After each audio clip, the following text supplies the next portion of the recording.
barusan manfaatkan itu ya berarti ya. Ke dokter spesialis itu harus. Untuk apa? Nah, bukan untuk nanyakan, Bu, saya anaknya laki atau perempuan, Dok? Posisi Pak Dokter, Bu Dokter, posisi bayi yang di dalam kandungan saya, kepalanya di bawah bagus apa atau tidak? tidak? Sudah sesuai enggak? Terusan itu air kawahnya, Air ketuban ya biasanya itu ketubannya banyak atau sedikit, keruh atau bening. Karena apa? Kalau nggak ditanyakan seperti itu, biasanya ibu-ibu hanya menanyakan, Bu, Pak Dokter, laki-laki apa cowok? Itu carry aja. Nanti kalau di USG biasanya, oh iya ini cewek, nanti keluarnya cowok nangis. Ini cowok keluarnya cewek. Aduh, kita malah nanti sebenarnya cewek dan cowok itu kan karunia yang di atas ya Bu ya, harus kita terima semua. Berarti tadi itu melalui pemeriksaan USG ya Bu ya? USG ya tadi ya. USG 1 kali, dokter spesialis kandungan. Oke, tadi Ibu bilang ada ANC ya. Nah, mungkin bisa dijelaskan apa sih sebenarnya ANC itu? Nah, itu ANC antenatal terpadu care ya. Kita sayang jadi care ya. Antenatal terpadu itu penting karena apa? Setelah bawa buku pink ini ke puskesmas, apalagi ke puskesmas Purwodadi 1 ya, kita wajib diperiksa bidan. Setelah itu bidan mau memberikan rujukan ke gizi. Tapi kalau di puskesmas Purwodadi 1 karena puskesmasnya kan naik turun ya, kita laksanakan di gigi dulu. Habis dari pelayanan KIA kita bawa ke dokter gigi, diperiksa sama dokter gigi, ada kariesnya enggak, ada lubangnya enggak. Mudah-mudahan ibu hamil biasanya kan sering mual muntah terus, kita ngemut permen, kita mengunyah permen, lupa nggak gosok gigi. Nanti lama-lama jadi karies ya. Mudah-mudahan sehat semuanya. Habis itu dokter gigi kita naik ke atas ya, kita konsulkan ke gizi. Di sana ada petugas gizinya. Di petugas gizi nanti kita akan diberi masalah tentang gizi, makanan seimbang ibu hamil apa aja sih gitu. Tidak ada pantangan, semuanya harus dimakan gitu. Terus habis itu kita bawa ke dokter. Karena harus 1 kali diperiksa dokter di puskesmas. Berarti kalau di puskesmas dokter kandungan, dokter umum. Ya, karena puskesmas Purwodadi 1 ini ada 5 dokter umum. Jadi berarti itu merupakan perpaduan ya Bu ya, secara berkesinambungan ya. Betul. Dari bidan, nanti bekerja sama dengan gigi, gizi, dan dokter itu Bu ya. Itu diri Bu bidan kita cek laboratnya tadi dulu. Setelah itu kan ada hasilnya, ada laboratnya HB, HBsAg, PCT, sipilis. Nah, semuanya normal. Terus kita bawa ke gigi, dokter gigi terus ke dokter gizi, petugas gizi. Habis itu ke dokter umum. Kita periksa jantungnya, detak jantung ibunya, ritmenya. Itu wewenang dari Bu dokter atau Pak dokter yang di puskesmas Purwodadi 1. Nah, itu fungsinya ANC teman-teman ya. Jadi tidak ada salahnya atau teman-teman yang kebetulan sedang hamil harus tetap datang ke puskesmas karena ada ANC terpadu. Nah, fungsinya itu tadi yang dijelaskan oleh Ibu Riris tadi. Nah, iya Dok. Ya Bu, ini kan tadi disinggung karena ini di puskesmas ya. ANC terpadunya itu sekali atau tiap bulan? ANC terpadu itu tiap ibu hamil datang ke puskesmas ANC terpadu 1 kali. Nah, ada lagi 1 kali yang harus ke puskesmas.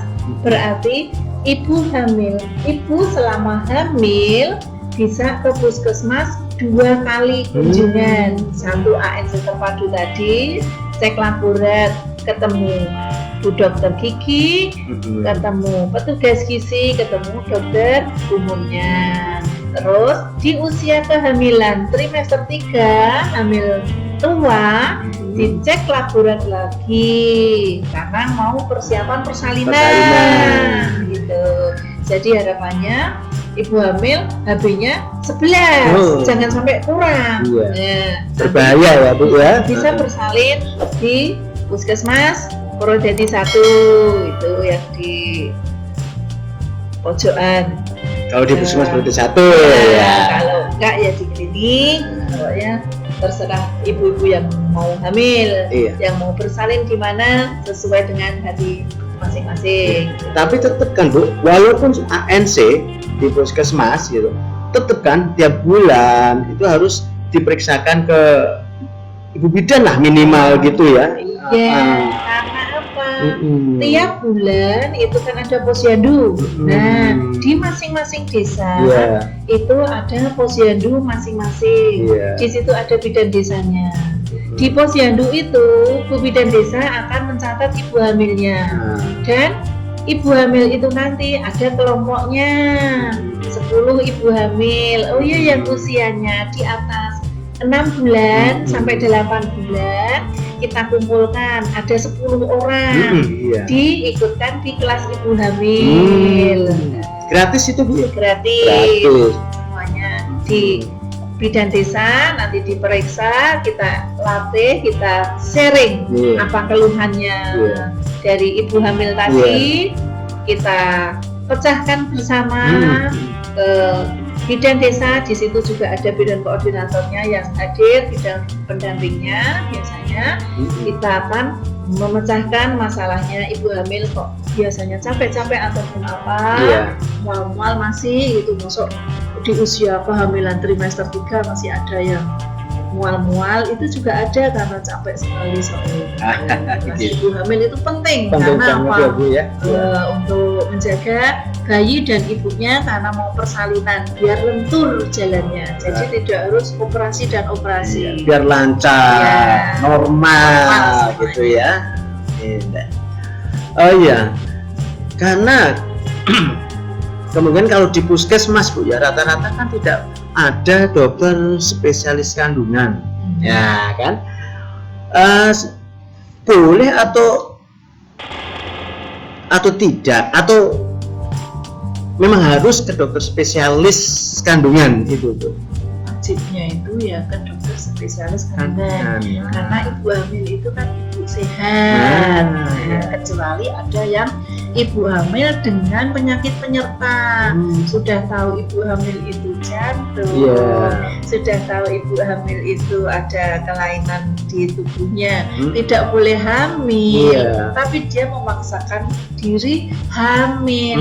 Nah, jadinya nanti malah ke dokter kandungan juga ke dokter spesial yang lain. Makanya kan harus ibu hamil, ibu sehat harus periksa minimal 1 kali dalam trimester ketiga, ya di usia 7, 8 ataupun 9 ke dokter spesialis itu untuk menyelesaikan tadi air ketubannya keruh atau jernih, mudah-mudahan jernih, jangan sampai keruh. Terus sedikit atau banyak, terus itu posisi bayinya, janinnya, kepalanya di bawah atau di atas atau di samping, harus di bawah dan harapannya di bawah. Terus biasanya kalau di USG akan kelihatan posisi ari-ari itu plasentanya. Jangan sampai plasentanya di bawah. Karena apa? Kalau di bawah nanti kan kepalanya turun, jadi nanti akan perdarahan dan itu akan tindakannya harus operasi. Nah, tapi harapannya makanya kita kalau sudah kelihatan hamil muda harus banyak berdoa, baca buku ini, mudah-mudahan semuanya menempel, karena hari-hari itu makanan pokok bayi ya lewatnya apa, mulut ibu, karena apa, ibu tadi sudah diberikan di puskesmas, di posyandu, di tenaga kesehatan yang lain itu tablet tambah darah. Memang bermacam-macam, ada yang dari puskesmas itu sudah salut gula, tapi ada merek-merek yang lain, karena di klinik juga lain-lain, di dokter juga lain-lain. Semuanya itu penting karena apa? FE tambah darah itu bukan kalau sudah minum tablet tambah darah tidak harus ke puskesmas, tapi tetap ke puskesmas karena apa? Cek laboratori hemoglobinnya HB. Makanya kan ibu hamil harus rutin dan wajib minum tablet tambah darah. Janinnya kan belum ada mulutnya di dalam ibu. Yang minum ibunya, diserap di plasenta tadi hari-hari itu kan ada khususnya ya yang menjalut ke janin. Ibu-ibu semuanya mesti kalau membaca buku ini akan tahu dari kehamilan sampai proses persalinan dan setelah persalinan sampai bayinya nanti usia 0 sampai 59 bulan. Jadi sampai tumbuh kembangnya ya. Iya. Lengkap dari teman-teman buku ini ya. Harus wajib punya dan harus teman-teman semuanya yang hamil harus mengikuti panduan dan mempunyai buku ini.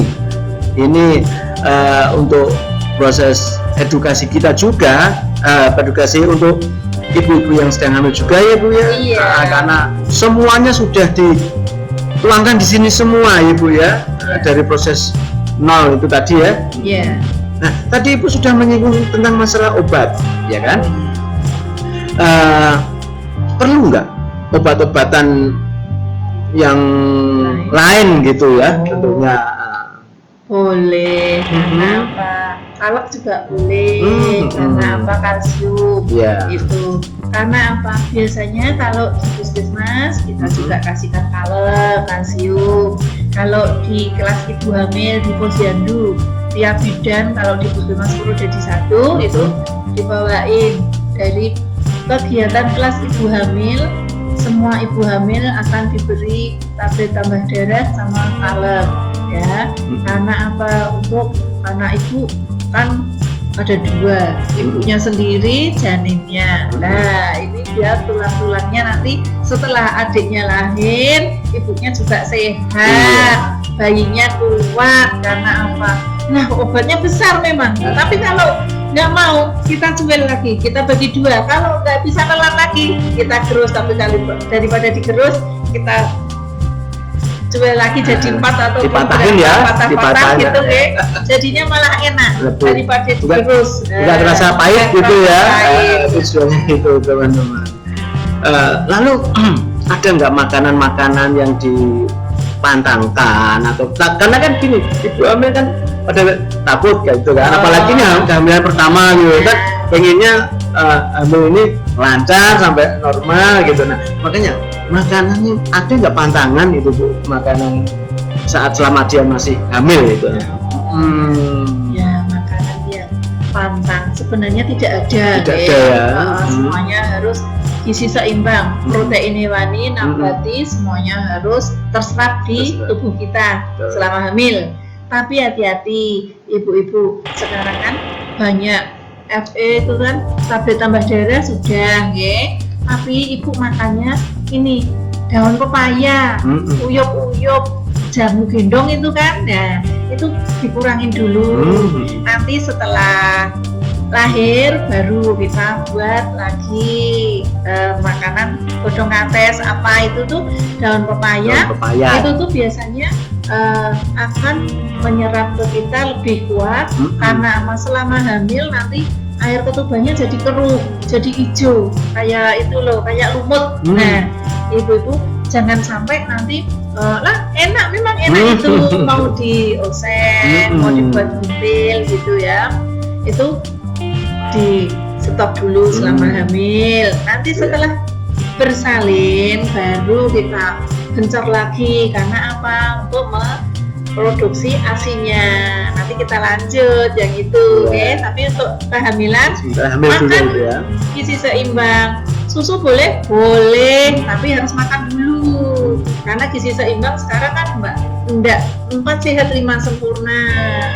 Nah, harus ada hewani, nabati, pokoknya sayur-sayurannya itu, karbohidratnya, jadinya tuh susu kalau nggak enak kalau nggak minum susu. Boleh, tapi susunya minumnya keri terakhir. Jadi jangan susu dulu baru makan, akan kenyang dan nanti janinnya kecil ibunya yang gendut.